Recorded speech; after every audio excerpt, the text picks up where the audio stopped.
Wak, kisah akan diceritakan malam ini dikirim sama Wak kita yang bernama Bu Ayu. Halo Bu Ayu. Nah, kisah ini terjadi pada 10 tahun yang lalu, sekitar tahun 2014 sampai 2015 itu, pada saat Bu Ayu ini menjadi dosen di salah satu kampus swasta yang ada di daerahnya.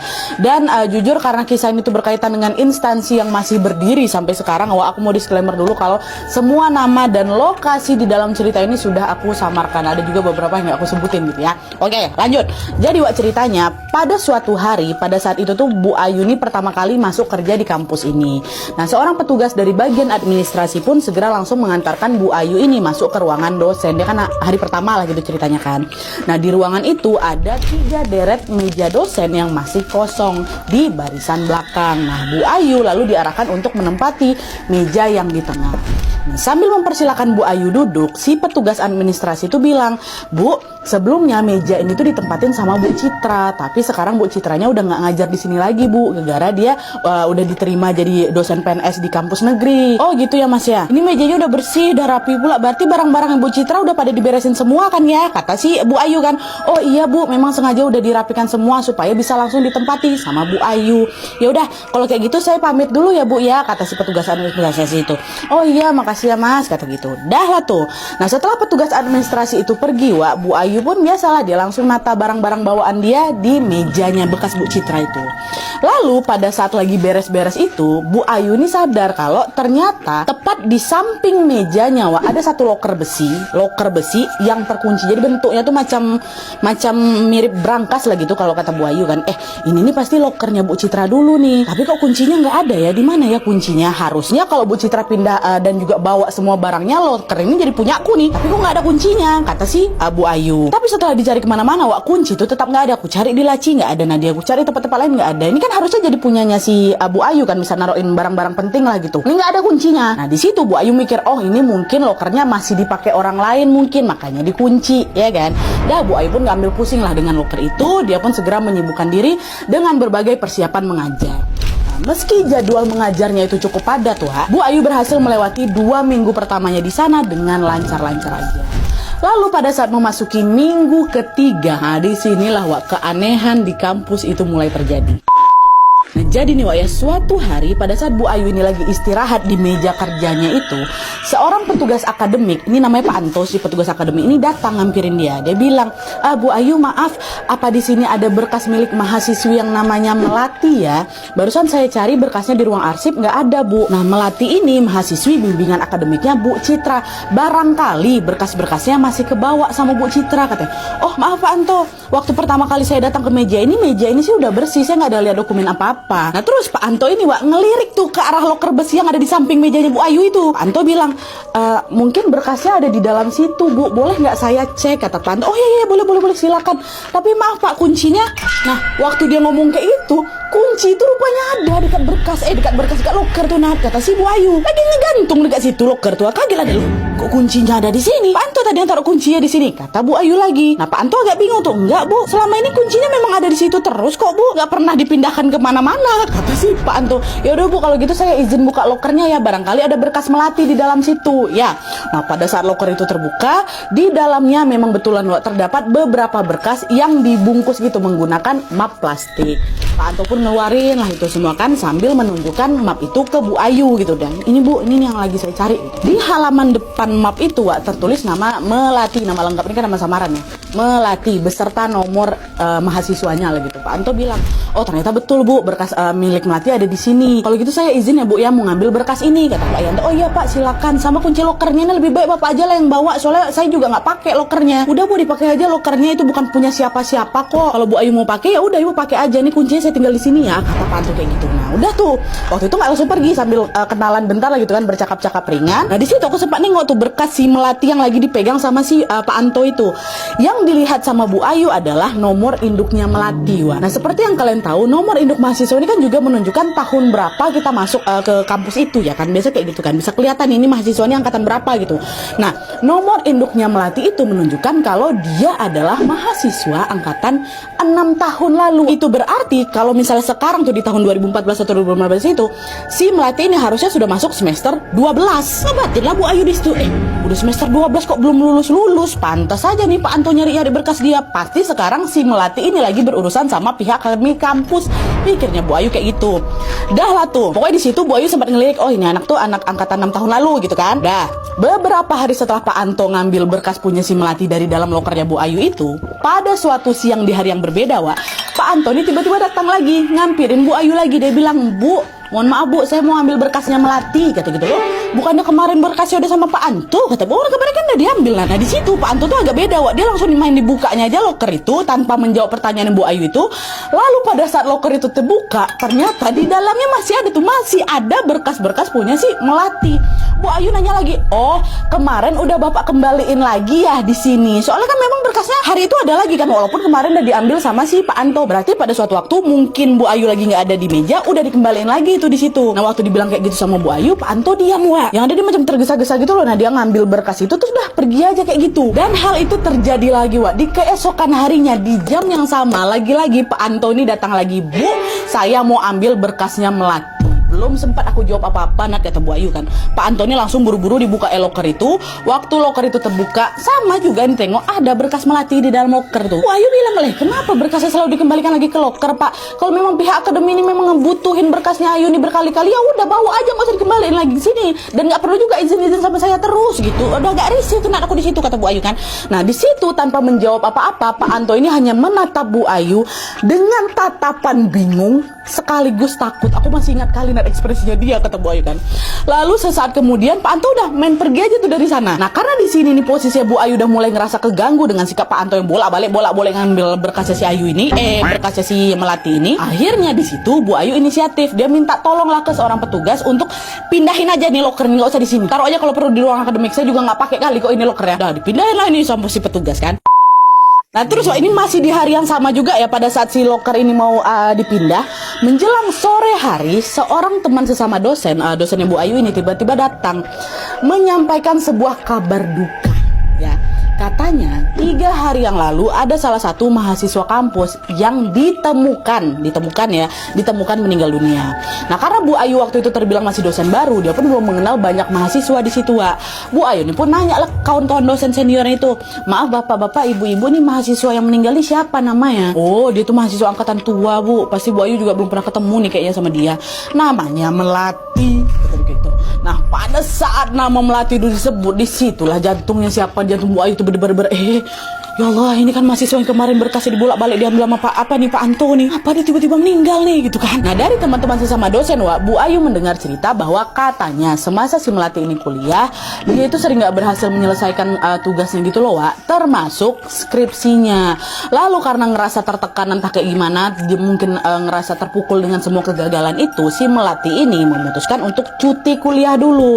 Nah nggak ada yang tahu gimana pastinya keadaan selama si Melati ini nggak ada yang tahu pasti gimana keadaannya si Melati selama dia cuti, Wak. Sampai akhirnya orang-orang kampus ini dengar kabar kalau ternyata 3 hari yang lalu si Melati ini udah meninggal. Nah karena pada saat itu Melati ini masih berstatus sebagai mahasiswa, pihak kampus pun ya pastinya bertanggung jawab lah itu kan untuk mengembalikan semua berkas-berkas kuliahnya kuliahnya siapa si Melati ini ke pihak keluarga. Akhirnya di hari itu sepulang mengajar, setelah mendengar berita kabar duka itu, para dosen pun sebagian dari mereka berencana mau pergi nih ke rumah duka untuk bisa mengantarkan berkas-berkasnya Melati, sekaligus juga menyampaikan pesan bela sungkawa ke pihak keluarga Melati. Bu Ayu juga ikut waktu itu, Wak, ke rumahnya Melati. Dan saat rombongan mereka ini akan berangkat, Wak, disitulah Bu Ayu itu bertemu sama Pak Anto. Ini petugas akademian dari kemarin bolak-balik nyari berkasnya si Ayunya, ketemu sama Pak Anto. Nah waktu itu Bu Ayu sama Pak Anto ini juga ikut, Wak. Nah waktu itu Bu Ayu sama Pak Anto ini nggak ngobrol, nggak nanya kayak gimana, cuman mereka saling bertatap-tatap aja, tapi diem-dieman. Tatapan mereka ini seolah-olah menunjukkan kalau mereka ini udah sama-sama tahu nih tentang apa yang sebenarnya terjadi gitu loh. Semacam lagi bilang, iya Melati meninggal 3 hari yang lalu. Kejanggalan soal berkas sama loker kemarin itu ada hubungannya nih sama kematian Melati ya. Kayak gitu, mereka tuh sama-sama tahu lah gitu dengan pandangan itu, Wak. Dah lah tuh, singkat cerita mereka udah selesai takziah, kembalilah lagi ke kampus dengan aktivitas seperti biasa. Terus 2 hari setelah mereka pergi ke rumah duka itu, Wak, kampus ini sedang mengadakan acara seminar untuk menyambut mahasiswa baru. Nah seminar ini masih dalam rangkaian acara ospek, kata Bu Ayu, Wak, tapi hanya diikuti oleh mahasiswa baru aja dari jurusan yang diajar sama Bu Ayu.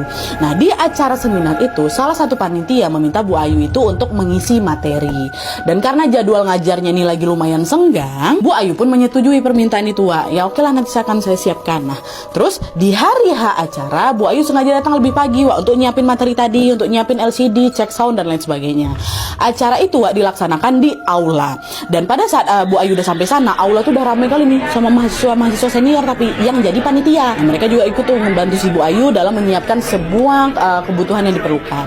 Nah, pas Bu Ayu ini lagi siap-siap sambil membaca materi yang ada di laptopnya itu, Wak, dari sudut matanya sekilas Bu Ayu ini nengok macam ada perempuan pakai baju batik merah, macam lagi berlari-lari kecil gitu di lorong sampingnya aula itu. Nah, di situ Bu Ayu nggak mikir aneh-aneh karena ya pasti dia ngeduga kalau mungkin perempuan itu adalah salah satu panitia acara atau mahasiswa baru yang nanti akan datang ke seminarnya itu gitu kan, pasti mikirnya kayak gitu.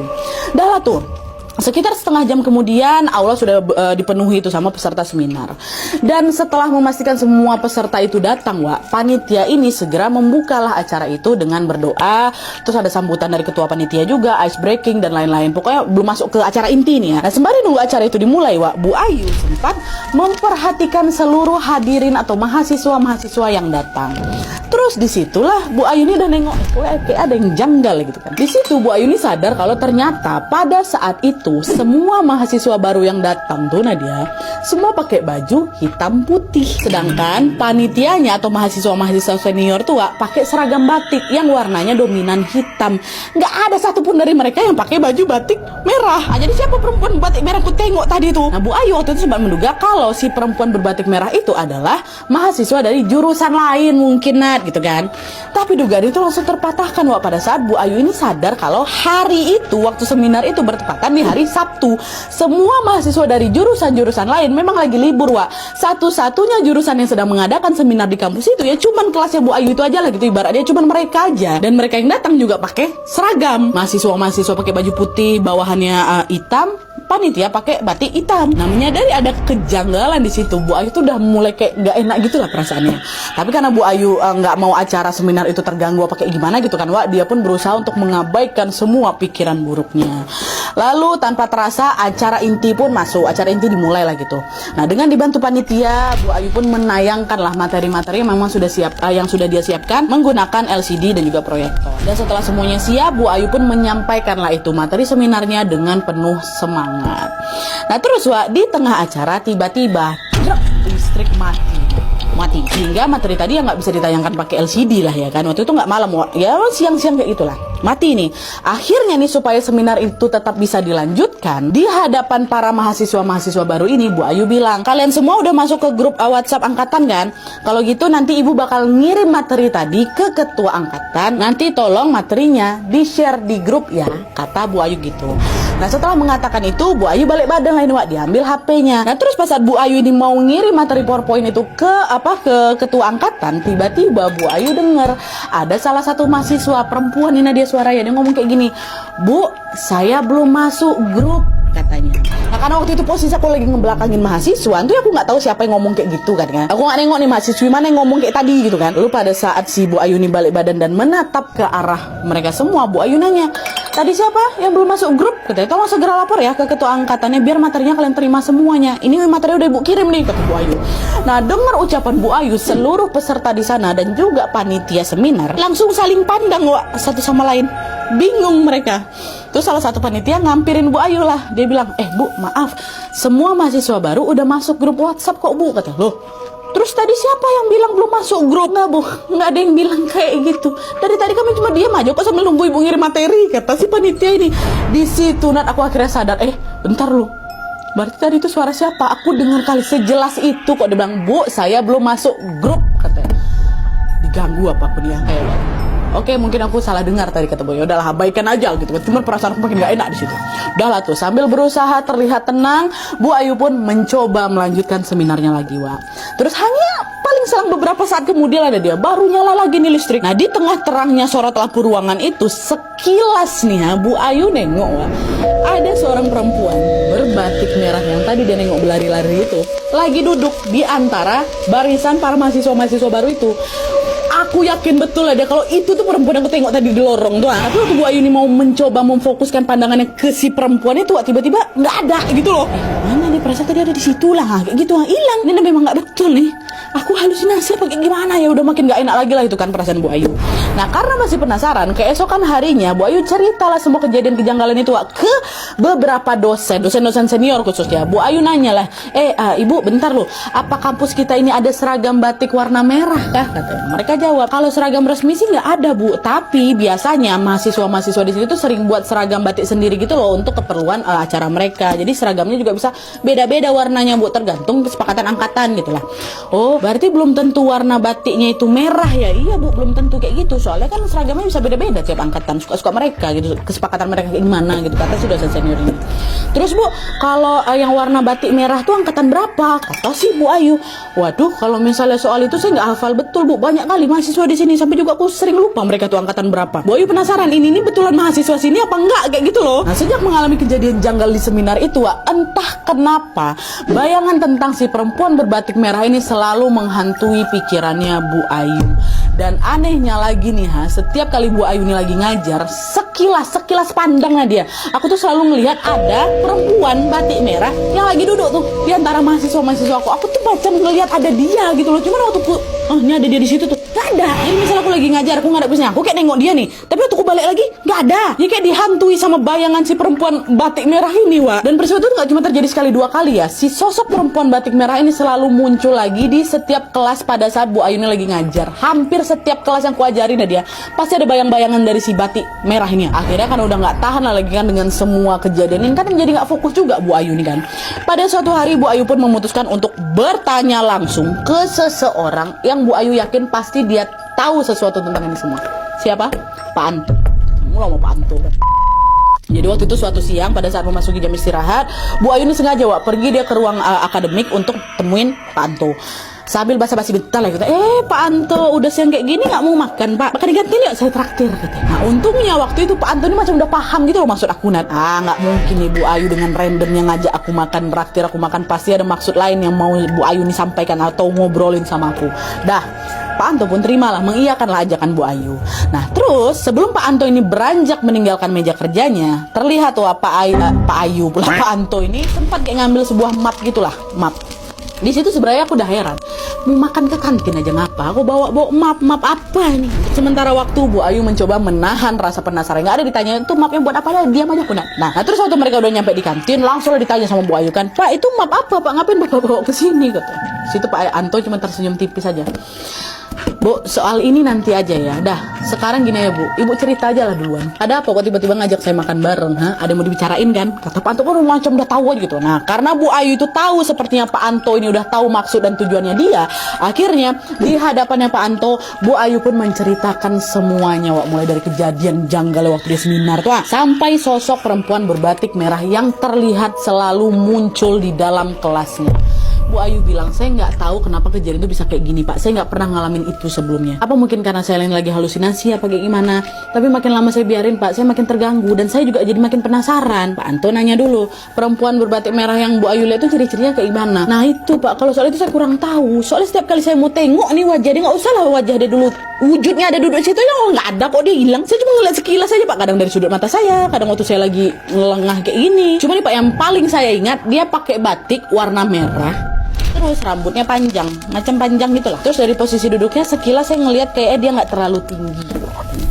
Cerita itu Pak Anto pun datang, baru dia ambilnya map tuh, dibuka lah map yang dibawa tadi itu Dari sekian banyak berkas-berkas yang menumpuk di dalam map itu Pak Anto dikeluarinnya lah selembar foto, ditengokin lah ke Ayu.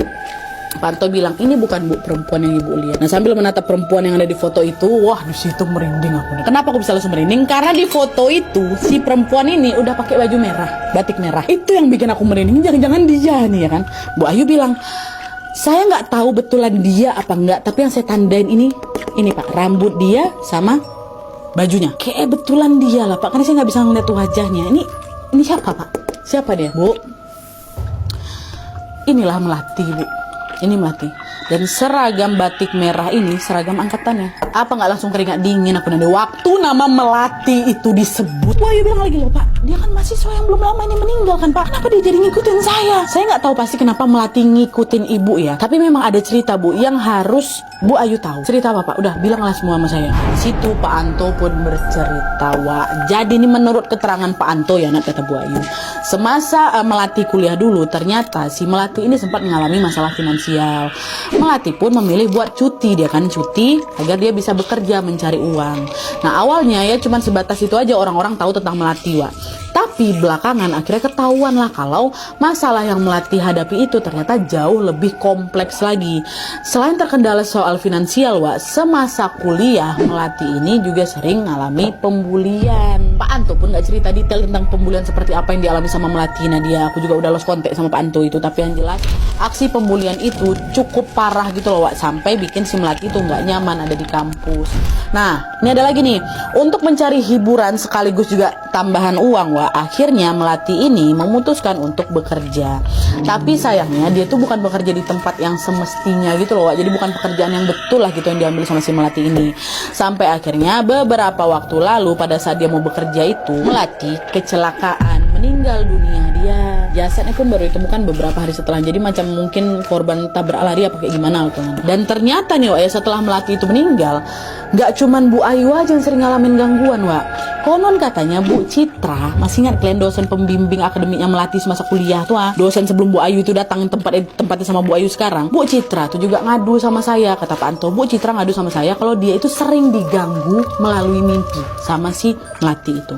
Setiap malam di dalam mimpinya Bu Citra ini didatangin sama Melati dengan wujud yang menyeramkan. Terus itu juga si Melati itu macam marah-marah gitu loh, Wak. Dia samperin Bu Citra, bilang, kenapa Bu Citra gak pernah nolongin saya? Ibu kan tahu saya sering dibully, ibu lebih banyak habisin main HP dibanding membantu saya dihajar habis-habisan. Kayak gitu lah, Wak. Si Bu Citra ini ceritain ke Pak Anto kayak gitu, si Melati ini marah-marah sama dia. Terus di mimpi yang lain katanya juga Bu Citra ini pernah disamperin sama Melati sambil marah-marah juga. Si Melati ngomong, sekarang saya udah mati, puas ibu gitu. Nah saat Bu Ayu tahu kalau Bu Citra ini juga diteror lagi sama si sosok Melati, shock lah Bu Ayu. Dia nanya lagi, loh Pak, bentar loh, saya kan nggak tahu apa-apa nih tentang kisah hidupnya si Melati kan Pak. Saya baru di sini, saya nggak berbuat salah apapun. Tapi kenapa saya ikut didatangin juga? Ini dugaan saya aja nih Bu ya, ini dugaan saya, kata Pak Anto. Sepertinya Melati itu ngedatangin Bu Ayu karena Bu Ayu sekarang lagi nempatin meja kerjanya Bu Citra. Nah, terus gimana Pak? Saya nggak kenal sama Melati. Terus apa yang saya lakukan sekarang? Udah Bu, banyak-banyak kayak doa semoga si Melati nggak ganggu kamu lagi, kata Pak Anto. Kayak gitu aja, nah tapi betul juga sih, memang harus berdoa aja. Udah lah tuh kan, sesuai dengan ucapannya Pak Anto. Setelah mendengarkan itu, Bu Ayu pun melanjutkan aktivitasnya di kampus sambil lebih banyak lagi berdoa, Wak. Tapi apa yang terjadi selanjutnya ternyata jauh lebih parah lagi, Nat. Entah kayak gimana ceritanya nih, cerita tentang Bu Ayu yang diikut-ikutin sama sosok Melati tersebar kemana-mana di kampus tuh. Entah siapa yang buka duluan, aku nggak pernah buka, mungkin dari Pak Anto harusnya, atau dari beberapa dosen-dosen yang lain gitu. Nah pada suatu malam nih, Wak, ketika si kabar-kabar itu udah menyebar nih seluruh kampus, pada suatu malam Bu Ayu didatangin sama Melati lewat mimpinya, Wak. Dan di mimpi itu, Wak, sama macam Bu Citra. Malam itu si Melati ini datang ke mimpinya Bu Ayu dalam wujud yang mengerikan. Di situ juga dia marah-marah sama aku. Dan tahu dia ngomong apa? Kenapa kamu umbar aib saya? Kenapa ibu cerita tentang keadaan saya? Apa salah saya sama kamu? Gitu. Nah, besok paginya waktu Bu Ayu ini berangkat ke kampus, di situ karena oke, Melati udah betulan nyampe ke aku udah nengok wujud dia tapi dengan wujud yang sangat mengerikan. Ini kayaknya aku harus lakukan sesuatu lah gitu kan, kata Bu Ayu. Dan di situ di pagi itu Bu Ayu memutuskan di hari itu Nadia aku harus minta maaf ke Melati. Sambil duduk di meja kerjanya itu, Bu Ayu diam, pejamkan mataku. Dalam hatinya Bu Ayu bilang, Melati, maafkan saya. Saya nggak ada maksud buat mengumbar aib kamu. Semoga kamu bisa tenang di sana. Saya selalu berdoa untuk kamu. Jadi tolong jangan ganggu saya lagi. Ngomong gitu. Ya begitu. Dan tepat setelah Bu Ayu ngatain itu di dalam hatinya, Wak, tiba-tiba dia ngerasa macam ada angin gitu loh. Angin bertiup di sekeliling leher aku, nah. Terus masih dalam posisi mata terpejam, Wak, Bu Ayu dengar ada suara pintu dibanting. Kayak gitu, refleks langsung buka lah mata ya. Dan saat dia menoleh ke sekelilingnya, Wak, semua dosen yang ada di ruangan itu terlihat biasa aja lagi aktivitas biasa, soalnya tidak terjadi apa-apa. Dan selain itu pintu ruang dosen itu juga dalam keadaan tertutup biasa. Nah, terus tadi suara apa yang aku dengar tuh? Terdengar jelas ada brak kayak gitu. Entah itu perasaan aku aja, entah aku salah dengar, tapi itu yang aku dengarnya dan aku masih ingat semua suara itu. Tapi yang jelas setelah Bu Ayu menyampaikan permintaan maafnya itu kepada Melati, sejak saat itu Bu Ayu udah nggak pernah lagi digangguin, udah nggak pernah diliatin lagi, udah nggak pernah digangguin, udah nggak pernah didatangin lagi dari mimpi, udah hilang. Oke, Wak, jadi itu tadi pengalaman horor yang dialami sama Bu Ayu saat dia menjadi dosen. Ini adalah kejadian yang nggak pernah Bu Ayu lupakan sampai sekarang katanya, Wak. Meskipun kejadian udah 10 tahun yang lalu, Nadia, kisah tentang Melati ini masih sangat melekat kali dalam hati aku. Dan sampai hari ini setiap kali Bu Ayu mengajar, Wak, dia itu selalu menyampaikan pesan ke mahasiswa-mahasiswinya untuk jangan pernah melakukan aksi bully kepada siapapun. Dan pesan inilah yang juga ingin Bu Ayu sampaikan ke kita semuanya, Wak, ke Wawa Nadia katanya. Ambil baik-baik pesannya, Wak, ya. Jangan pernah melakukan bully, jangan menindas yang lemah, dan ingatlah selalu tolong menolong terhadap sesama. Oke, dan ayo sama-sama jangan lupa kita doakan semoga Melati tenang di sana. Amin ya rabbal alamin. Oke, Wak, jadi itu tadi kisahnya. Terima kasih banyak yang sudah menonton. Kalau kalian suka video ini, klik like-nya, jangan lupa komen di bawah untuk ide dan saran-saran untuk selanjutnya. Jangan lupa nyalain notifikasinya supaya kalian tahu kalau aku upload video baru. And as always, jangan lupa untuk klik tombol subscribe supaya kalian sama-sama tahu informasi menarik dan menegangkan dari channel aku. See you next video, Wak. Bye.